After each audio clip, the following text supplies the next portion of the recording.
and Golden State. Okay. I do not like this. That is And 10 through 14 for what it's worth. I respect your process and I understand why you got here. The reason I disagree, the Lakers have got to be like second tier, man. They got Luka. Like they got Luka for nothing. They didn't even build a team around him at the deadline. They waited until this summer, and I'm just like dreading whatever great big they're going to put next to him. Might be Nick Claxton. That's the one that everybody's kind of pointing to right now. I wonder if they're going to get somebody better. Of course, because they're the Lakers. Like, yeah. And then the Clippers, I'm on the other side of this with, where I'm just like, yeah, no, it's great. That worked out. It's a really fun team. Do you think this is going to happen again? Because I don't. Like, I just think I understand their fans. I said, listen to the Dime Dropper actually on Locked On Clippers was instructive about this. You finally got it. You got the run where Kawhi was healthy. You finally got it. You lost in the first round. So, and then Golden State, like, they can talk themselves into the hopium that they would have beaten Minnesota and they would have gotten to the conference finals had Steph Curry stayed healthy. So is this list for who is happy or who should be happy? Who I guess should be, because like I don't think Golden State is actually happy. I think they're still very stressed. I think what I like about this list is you're like, look, Denver's still a contender. They still have Jokic. They still have a good roster. You're still a contender. Even if you run it back, you're still a contender. Yeah. There is an unquantifiable rather vibes element here that makes me understand why Nuggets fans don't fit this threshold. Because like, that's really the point of this, right? Is like Denver fans are more unhappy than they should be. Cause I'm always like, look, man, you could be the Kings. Like, I think that tier 5 is exactly the threshold where you can go either way. And the tiers below that, like tier 6 is where a young team's still figuring things out. Tier 7 is the 2024 NBA Finals teams, which is Boston and Dallas, which for different reasons, they are way less happy. But despite that, they could, like Dallas still has some hope, even though they traded Luka Doncic for Anthony Davis. And then you get into some lower tier teams, which like these are the teams that have very little hope. But I just think that overall, Nuggets fans should be in this place where, yeah, like things can be good, but at this point, you have to see the team make some moves that points them in the right direction in order to feel better. And I'm just not surprised by that in any way, shape, or form. Like it just feels like that's how it should go. Yeah, I agree. I don't have anything else. Do you think Nuggets fans should be happier than they are?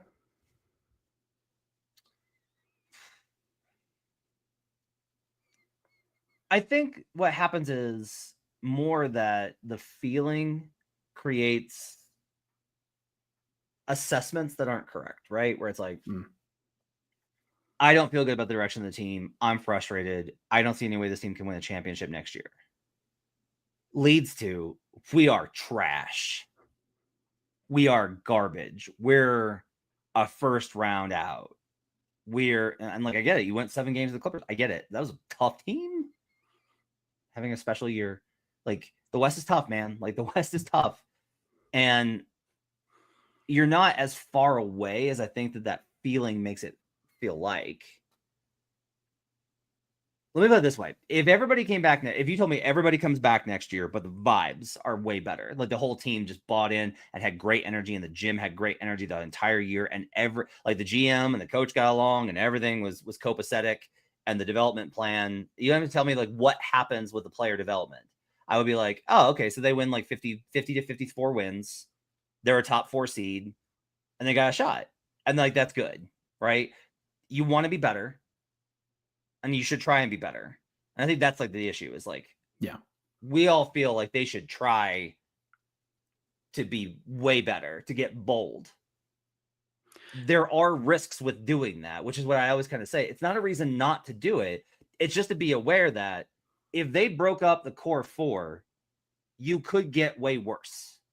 Like that's a possibility that I think you have to consider when we talk about these things. It's not even necessarily go bold. It's that for me, like if they make the margin moves that some of these other teams make, then I think you can feel pretty happy about where they are. It's just about, I just don't know if I think they'll be fine not making the margin moves, or they won't be able to make the margin moves. And then you start talking about how good you actually are. And that's where uncomfortable conversations start to set in. So it's tough, but I do hope Nuggets fans kind of take this with like listen to that list, take it with a grain of salt, and understand that, look, it's okay to be frustrated at times, but it could be way, way worse. Denver's in like the 10th to 14th happiest team in the NBA right now, somewhere around there. Like, you could be way, way more depressed. Like, it could be like you could be Washington right now. So, yay! I like the Wizards next year. They might win 35 games. So, all right. Folks, that is going to do it for this episode of Locked On Nuggets. Thank you so much for tuning into tonight's show. We'll be back. Swiper will be back on Tuesday, and then Matt and I will be back once again on Tuesday night, Wednesday for the pod. Thank you so much. Have a good one. We will talk to you guys very soon.